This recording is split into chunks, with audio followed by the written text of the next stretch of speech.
ಜನಗಳು ಯಾವಾಗ ಮೊದಲು ಈ ಚಕ್ರಗಳ ಬಗ್ಗೆ ಮಾತಾಡೋಕ್ಕೆ ಶುರು ಮಾಡಿದ್ರು ಅಂದರೆ 3000 ವರ್ಷಗಳಿಗಿಂತ ಮುಂಚೆ ಮೊದಲು ಈ ಚಕ್ರಗಳ ಬಗ್ಗೆ ಮೆನ್ಷನ್ ಆಗಿರೋದು ನಮ್ಮ ಹಳೆಯ ವೇದ ಮತ್ತು ಉಪನಿಷತ್ತಲ್ಲಿ. ಹಾಗೆ ಕಾಲಗಳು ಕಳೀತಾ ಇದ್ದಂತೆ ಈ ಚಕ್ರ ಅನ್ನೋದು ಯೋಗ, ತಂತ್ರ, ಆಯುರ್ವೇದದಲ್ಲಿ ತುಂಬ ಮುಖ್ಯವಾದ ಭಾಗ ಆಯಿತು. ಈ 7 ಚಕ್ರಗಳನ್ನ ರೆಗ್ಯುಲರ್ ಸ್ಪಿರಿಚುವಲ್ ಆ್ಯಂಡ್ ಫಿಸಿಕಲ್ ಪ್ರಾಕ್ಟೀಸಿಂದ ಆ್ಯಕ್ಟಿವೇಟ್ ಮಾಡ್ಬೋದು. ಉಳಿದ ಚಕ್ರಗಳು ತುಂಬ ಸೂಕ್ಷ್ಮವಾಗಿರುತ್ತೆ. ಅದನ್ನು ಯೋಗಿಗಳು ಮತ್ತು ಹೆಚ್ಚಾಗಿ ಮೆಡಿಟೇಷನ್ ಮಾಡೋರಿಗೆ ಮಾತ್ರನೇ ಆ್ಯಕ್ಟಿವೇಟ್ ಮಾಡೋಕ್ಕಾಗುತ್ತೆ.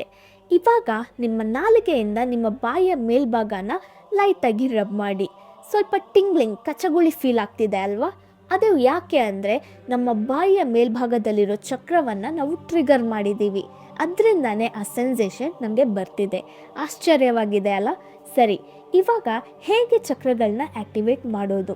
ಮೇಯ್ನಾಗಿ ಆ 7 ಚಕ್ರಗಳನ್ನ, ಪ್ರತಿಯೊಂದು ಚಕ್ರನ ಹೇಗೆ ಆ್ಯಕ್ಟಿವೇಟ್ ಮಾಡೋದು, ಅದನ್ನು ಆ್ಯಕ್ಟಿವೇಟ್ ಮಾಡೋಕ್ಕೆ ಯಾವ ಮಂತ್ರ ಹೇಳಬೇಕು ಅನ್ನೋದನ್ನ ನಾನು ಸಪ್ರೇಟಾಗಿ ಡೀಟೇಲ್ ವಿಡಿಯೋ ಮಾಡ್ತೀನಿ.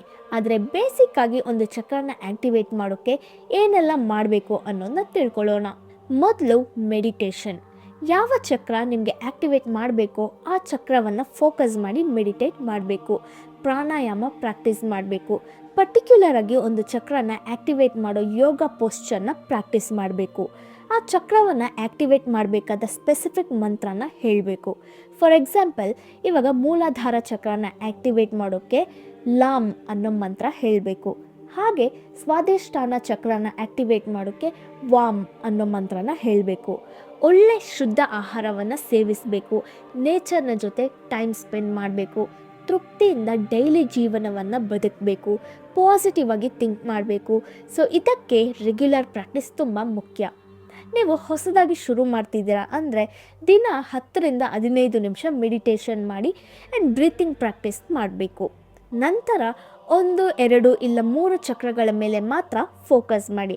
ಹಾಗೆ ಪ್ರಾಕ್ಟೀಸ್ ಮಾಡ್ತಾ ಮಾಡ್ತಾ ಉಳಿದ ಚಕ್ರಗಳನ್ನ ಅಡ್ವಾನ್ಸ್ಡ್ ಪ್ರಾಕ್ಟೀಸ್ ಆ್ಯಂಡ್ ಗೈಡೆನ್ಸ್ನ ಮೂಲಕ ಆ್ಯಕ್ಟಿವ್ ಮಾಡ್ಬೋದು.